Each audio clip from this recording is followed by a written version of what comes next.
before fall break, we were talking about a short story that was entitled All Summer in a Day. Do you remember that? Well, we're going to discuss that today. We're going to talk about it. And after we do that, I'm going to give you a piece of informational text about a planet. And you can probably guess what planet it's going to be about because it's parallel to our story. And you're going to do a close read on that informational text, okay? We talked about close reads before. Do you remember when we read The Bracelet and we had an informational text on Pearl Harbor, and you had to do a close read on that, which is different than just reading it normally, okay? So you're going to do a close read on the informational text on a Venus sky show, right? After you do your close read, we're going to discuss it. Then you're going to, I'm going to put you in groups, and you're going to work together to come up with the central theme and the central idea of both the short story as well as the informational text, okay? You're going to have to come to a consensus. Not only give me what you think the central idea is, but also using supporting details, okay? Details from the text to support what you think the central idea of your piece is, okay? Now, someone tell me some facts from All Summer in a Day. What are some facts that you remember from the story? Who can give me a fact? Ellie. It was about a little girl who lived on Venus, and it had been raining for 7 years, and she was hoping that the sun would come out. Okay. What is some more information? What is another fact from All Summer in a Day? Bria. Another fact from All Summer in a Day was there was a girl named Margaret, and she used to live on Earth, but her family moved to Venus. And she told her classmates that the sun was going to come out every 7 years. Okay. All right. What else? So I have Margaret. I have that it rains for 7 years and the sun's going to come out eventually. What are some other information, factual information from the text, Zach? Her classmates locked her in the closet at the same time when the sun actually did come out. And she didn't get to see the sun. She did not get to see the sun. Why would her classmates lock her in the closet? Blake. They didn't believe her that he said that was the sun. She didn't believe her that the sun was going to come out. Okay, they didn't believe her, so they took her and just threw her in a closet. What did the author say about the students' reaction after they put her in the closet? Okay? Ray Bradbury made it specific for us because he wanted us to know how those kids felt as they were walking away. Who remembers that part? Jake, do you remember that part? Yeah. What did the author say? They felt bad because she was right and she wanted to see the sun. Right. But I want to know what happens right after they walk away from the closet. Not after it rained, after the sun came out. They threw her in the closet and they walked away. What was their reaction? The teacher came in the room and they all were silent. Okay. And pretended that Margaret wasn't gone. Okay. I'm looking for something else. Lydia? Right when the sun came out, they all went out to play and they were kind of surprised that it came out. Okay. I'm looking for something else. Do you remember, Sarah? They forgot about her when she was in the closet. They did forget about her. Do you remember the part where the author specifically says they were snickering and giggling? They were feeling happy because they didn't have to deal with Margaret anymore. They were feeling happy because they didn't have to deal with her anymore.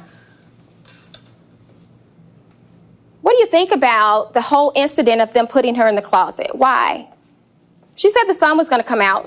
Okay, we know that much. But why else? Dig deeper. Connor. They probably thought she was crazy and they didn't believe her.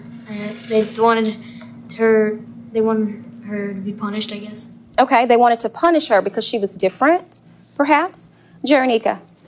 Well, I was thinking about it, and they did doubt her a lot because they didn't believe her, but she had already seen the sun, so maybe they were a little jealous, and they didn't want to be wrong. Perhaps jealousy, doubt, fear, okay? When things are different from us, when people say things that we don't believe, okay? Yes, sir. Well, they kind of thought that she was the one. Well, she was the student that was kind of the oddball, because she believed that the sun would come out, and they've never seen it, so they didn't believe her. Mm-hmm. So they're like, well, we're just gonna put you in a closet because you're weird. We're just going to put you in the closet and get rid of you because you're different. Yes. Okay? Not such a good thing to do, huh? Now, how does the story end? How does Ray Bradbury conclude this story? Aiden. They end the story. He ends the story as they open the door. The people who locked Margaret in the closet, they just let her out, and it says that she walks out, and that's when the story ends. Why? Were you looking for something else? Were you wanting to turn the page and read something else? Why in the world would Ray Bradbury do that to you? Camo. He wanted to make us think of an inference. He wanted to make you infer, perhaps. What do you think happened next? Okay? Perhaps create your own ending to the story. Okay? Does anybody know that word that he left you on? There's a word. At the end of the story, he left you what is called. Sarah. In suspense. In suspense. Something else. He left us hanging. He left you hanging. Okay? You ever heard of cliffhangers in good movies that you watch? Okay? That's what he did. Okay? To kind of force your brain to make an inference, to keep the story going. Okay? Now, I want you to keep in mind everything that we've just talked about. Okay? Because now I want you to shift your gears, because you're going to read an article about, guess what planet? Venus. You're so smart. All right, now while you're reading this, I want you to annotate as you read, okay? What do I mean by annotate as you read? Bria. What you mean is you want us to, like, point out facts or stuff that we don't know and kind of circle it. And you want us to kind of think over what it's talking about or try to figure out what it's trying to say. Very good. Very well said. Janelle, you have something to add? And you're also like taking notes, things that you think may be important for you to know throughout the passage, and you're also writing down questions that you may have. Very good. When you annotate as you do a close read, this is a skill that you will definitely use in your upper grades, high school, and especially college, okay? So as you read the text, if you come across a word that you're unfamiliar with, circle it, underline it, draw an arrow to it. Or if you come across a phrase that you're unfamiliar with, something that you think is very important, questions that you may have, you're going to annotate as you read. Now, this piece of text is front and back, okay? I want you to do a close read on this piece of text right now. Okay? You have any questions?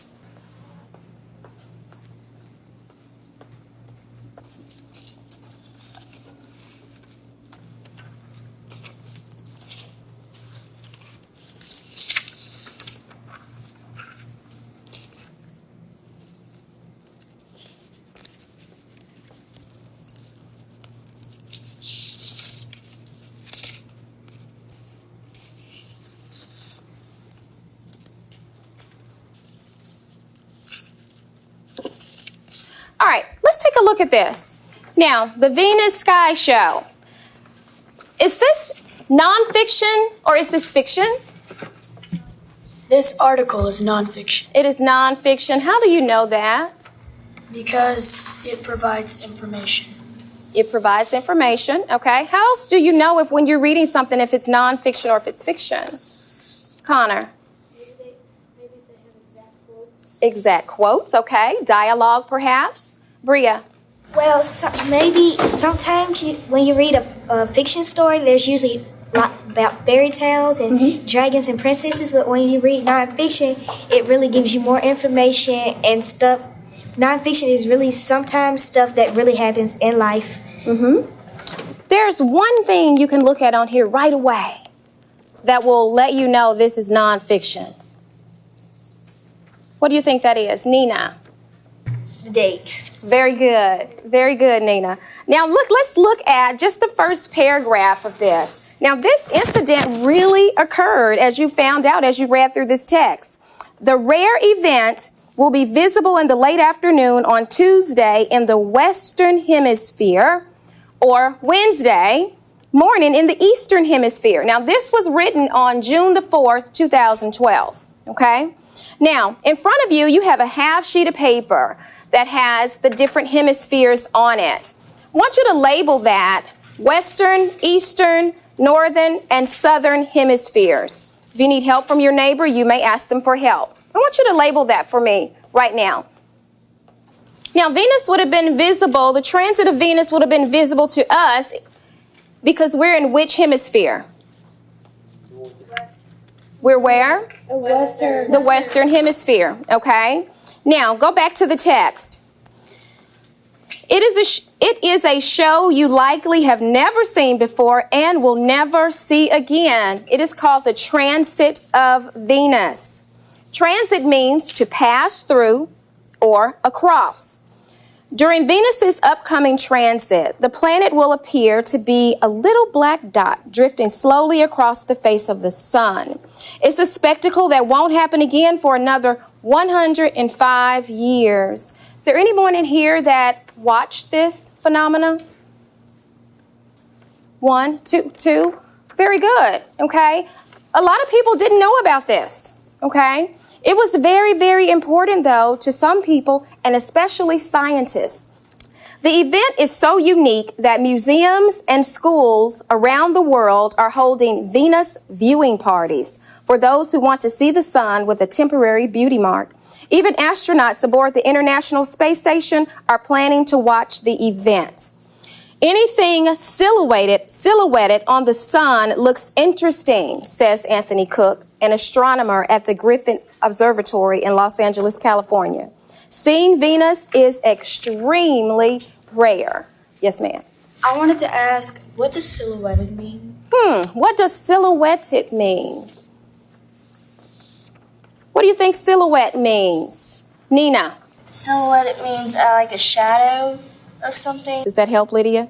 Very nice. Tell your peer thank you. Thank you. Okay, now, what I have sat on your desk are a few text-dependent questions. If you don't have a text-dependent question sheet, raise your hand and I'll give you one, okay? Now, what you're going to do, I'm going to put you in groups of 4, and everyone will get a chip. And these are not talking chips this time, okay? They serve as another purpose for us. The chip that you get will determine the job that you're going to do for your group, all right? But what I want you to do right now, before I put you in groups, I want you to draw a line under number 5, okay? Just straight across the page. Now, when you look at these text-dependent questions, why are they called text-dependent?